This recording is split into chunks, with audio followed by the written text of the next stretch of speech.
Hi எல்லோருக்கும் வணக்கம். Bigg Boss season 8 Tamil. So இந்த வீடியோவில் நம்ம இன்னைக்கு ஒரு சூப்பரான ஒரு அப்டேட் வந்திருக்கு. அதை பற்றி தான் டிஸ்கஸ் பண்ண போகிறோம். ஸோ வீடியோக்குள்ளே போகிறதுக்கு முன்னாடி நம்ம சேனலுக்கு நீங்கள் புதுசாக இருந்தீங்கன்னா கண்டிப்பாக சப்ஸ்கிரைப் பண்ணிக்கோங்க.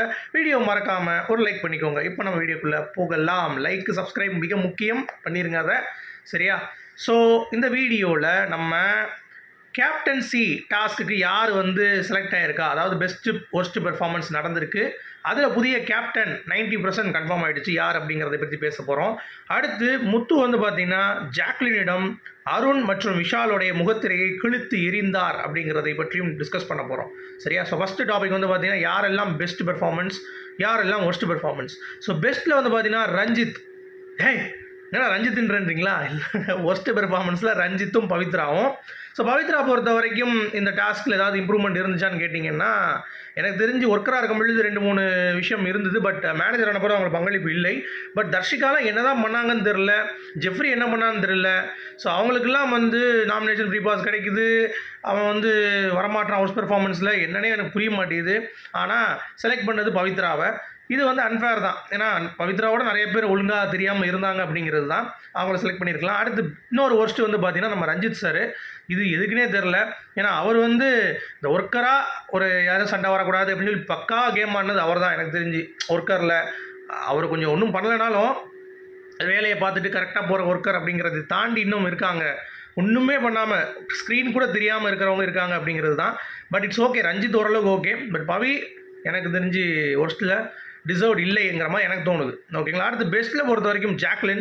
ஸோ ஜாக்லின் பக்கா, ஏன்னா அவங்க ஒர்க்கராக போனாங்க, இதாக வந்தாங்க, நிறையா இருந்துச்சு. அருண் நல்ல வேறு சொல்லலை எவனுமே, அது வரைக்கும் சந்தோஷம். விசாலை சொல்லியிருக்காங்க. விசால் இந்த போராட்டம் பண்ணால் அப்புறம் பார்த்திங்கன்னா மேனேஜர் என்ன பண்ணான்னு தெரில. இந்த சைடு அவனும் பெரிய பங்களிப்புலாம் கிடையில. ஆனால் அவன் பெஸ்ட்டு வந்திருக்கான். எனக்கு தெரிஞ்சு முத்துவும் ஓகே தான். ஸோ முத்து, ஜாக்லின், விஷால் இந்த 3 பேரில் பார்த்தீங்க அப்படின்னா எனக்கு பெஸ்ட்டில் வந்திருக்காங்க. ஸோ ஒர்ஸ்ட்டில் ரஞ்சித்தும் மற்றும் பவி. சரியா? ஸோ இதில் கேப்டன் யார் அப்படின்னு சொல்லி பார்த்தீங்கன்னா கண்டிப்பாக முத்துக்குமரன் இல்லைனா விஷால், உங்களுக்குள்ளே தான் கடும் போட்டி இருக்கும் நான் நினைக்கிறேன். ஸோ முத்துக்குமரன் கேப்டனாக இருப்பார் அப்படின்றது என்னுடைய கருத்து. ஸோ நீங்கள் என்ன நினைக்கிறீங்க அப்படிங்கிறத சொல்லுங்கள். இது பெஸ்ட்டு ஒர்ஸ்ட்டு. அடுத்து லைவில் பார்த்தீங்கன்னா ஒரு மணி நேரம் கிட்ட முத்து பார்த்தீங்கன்னா ஜாக்லின் கிட்ட ஒரு அனலைசிஸ் போயிட்டுருக்கு. அதாவது இவன் எப்படி அவன் எப்படி அப்படின்ற மாதிரியான ஒரு சீக்வன்ஸு. அது ரொம்ப பியூட்டிஃபுல்லாக இருந்தது, யதார்த்தமாக இருந்தது. அதாவது அருணை போன சீசன் வின்னர், அதாவது 6ஆம் சீசன் வின்னரோட கம்பேர் பண்ணிவிட்டு அவரும் ரொம்ப ஆட்டிடியூடாக இருந்தார், அவர் டைட்டில் வின் பண்ணார். ஆனால் வெளியே ஒன்றுமே இல்லை, அந்த மாதிரி இவரும் ஆயிடுவார் அப்படின்னு சொல்லிட்டு, ஐயா முத்துக்குமரா இந்த சீசனில் இல்லை, எந்த சீசன் டைட்டில் வின்னரும் பார்த்தீங்கன்னா ஒன்றுமே பண்ணாமல் தான் உட்காந்துருக்கானுங்க வீட்டில். சரியா? ஒரு 2-3 பேர் படம் பண்ணாலும் அது ஓட மாட்டேது, அந்த மாதிரி தான் இருக்குது. டைட்டில் வின்னருடைய நிலைமை அதுதான். பட் ரன்னர் இல்லை முன்னாடி இருக்கிறவங்க எல்லாருமே ஓரளவுக்கு சாதிச்சிருக்காங்க. சரியா? பிக் பாஸில் அப்படி கிடையாது, அது சம்மந்தமே கிடையாது. சரியா? பிக் பாஸுங்கிறது ரியலாக இருக்கக்கூடிய ஒரு ஆட்டம். ஸோ அசீம் ரியலாக இருந்தான், நான் கெட்டவனில் ஒரு நல்லவன், சில விஷயங்கள் எனக்கு ஒரு குணம் இருக்குது, சில இது ரொம்ப அடிப்பேன் அப்படின்றது. ஆனால் இங்கே யாருமே ஒரு நல்லவன் அப்படின்ற ஒரு பிம்பத்தில் தான் இருக்கீங்க. ஸோ அசீமை கம்பேர் பண்ணுறதுக்கு தகுதியே கிடையாது.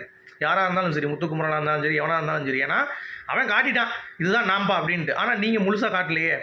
இப்போ கூட அருண் பாபான்றான், எனக்கு அடிக்கணும் போல் இருக்குது, அவனை வச்சு விழுக்கணும் போல் இருக்குன்றீங்க. ஆனாலும் நம்ம தன்னிலை மாறாமல் ஒரு விஷயம் பண்ணுறீங்க. இல்லை இப்போ தீபக்காக இருக்கட்டும், எல்லாருமே அவர் சொல்கிறாரு தீபக் அப்படி தான் பண்ணுறாரு, அப்போ நான் பண்ணுறது கரெக்டு தானேன்றார். கரெக்டு தான்.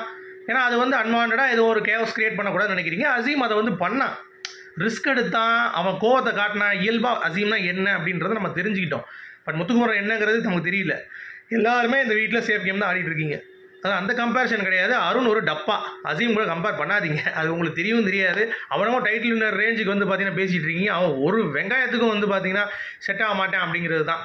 அடுத்து விஷால் பற்றி, அவன் சகுனி பின்னாடி ஆப்ரேட் பண்ணுறான். இப்போ தீபக் கூட அவனுக்கு பிரச்சனை அப்படின்னா, தீபக் யார் க்ளோஸாக இருக்காங்களோ அவனை குத்தி விட்டு அவன் போட்டு அடிக்க வைப்பான் அப்படின்றத ஓப்பனாக ஒத்துக்கிட்டான் ஏஞ்சல் டெவில் டாஸ்கில் இந்த மாதிரி அப்படின்ற மாதிரி சொன்னார். அப்புறம் அந்த அருண் பிஹேவியர் சரியில்லை, அவங்க பர்சனலாக அட்டாக் பண்ணி அர்ச்சனாவை அட்டாக் பண்ணாங்கல்ல, அப்போ கூட பார்த்தீங்கன்னா அருண் பர்சனலாக எடுத்துக்கிறேன். அது எப்படா பர்சனல் ஆகும், நான் அவங்கள டீக்ரேட் பண்ணல, பேச்சு திறமையில வின் பண்ணியிருக்காங்கன்னு சொல்லி இந்த ஹைலைட் தான் நான் பண்ணேன், அது இதுக்கு அவன் பர்சனலாக எடுத்துக்கிறான், அவன் இப்போ ரொம்ப ஓவராக பண்ணுறான் அப்படின்ற மாதிரி சொல்லும்போது, சரி விட்றா அவன் அப்படி தான் அப்படின்னு தெரியுதுல்ல, என்னோட இல்லை விட முடியாது, எனக்கு உச்சக்கட்ட கோவம் வருது, அவனை கூப்பிட்டு சொல்லிட போகிறேன். அருணை கூப்பிட்டு இந்த மாதிரி, டேய் இங்கே வாடா, இனிமேல் நீ வீட்டுக்கு போகிற வரைக்கும் என்கிட்ட பேசாதரா. சரியா? வெளியே போய் நம்ம ஃப்ரெண்ட்ஷிப் வேணும்னா கண்டிப்பாக பண்ணிக்கலாம், இல்லாட்டி விட்டுடலாம், இங்கே நம்ம பேச வேண்டாம். என்னுடைய அவனுக்கு ஒரு பயம் வந்துருச்சு முத்துக்குமரனுக்கு, இவனை ஏதாவது பண்ணிடுவேன்னா அது கோவம் வரும் இல்லைங்க. சும்மா ஒருத்தவங்க பேனா எவ்வளோ நேரம் தான் அடக்கிட்டு இருக்கிறது? முத்துக்குமரனுங்கிற ஒருத்தன் வெளியே வரணும்ல, அதுக்கு தான் அவனும் ட்ரியர் பண்ணிகிட்டு இருக்கான். அருண் ஆனால் நிறைய இடத்துல வந்து பார்த்தீங்கன்னா ஒரிஜினல் ஃபேஸ் வந்து காட்ட ஆரம்பிக்கிறான். பட் முத்துக்குமரன் இதை வந்து உடச்சி ஆனாதான் டைட்டில் நான் சொல்ல விரும்பலை. அப்படி கம்போஸ்டாக இருந்தும் வின் பண்ணியிருக்காங்க. சரியா, ராஜுலாம் அப்படி தான் வின் பண்ணார், கோவத்தை கண்ட்ரோல் பண்ணி. ஸோ அதனால் நான் வந்து அந்த கம்பேரிசன் வரல. ஆனால் எல்லா விதமான எமோஷன்ஸும் வந்து காட்ட வேண்டிய கட்டாயத்தில் இந்த பிக் பாஸோடைய ரியாலிட்டி ஷோன்றதுனால நான் அப்படி நம்புகிறேன். சரியா, அதனால் முத்துக்குமரன் நான் தப்பு சொல்லல, அது அவருடைய ப்ளே. சரியா, அசீமா அதே மாதிரி ஒன்றும் இல்லை வெளியே வந்து அப்படிங்கிறதுக்கு காரணம் அதுவும் ஒரு ரீசனாக இருக்கலாம். பட் இருந்தாலும் அவர் பிக் பாஸில் ஒழுங்காக இருந்தாரா? ரியலாக இருந்தாப்லையே, அவ்வளோதான், முடிஞ்சு போச்சு. அப்படி பார்க்கணும். ஸோ நீங்கள் என்ன நினைக்கிறீங்க அப்படிங்கிறத சொல்லுங்கள். மீண்டும் சந்திப்போம். Good bye.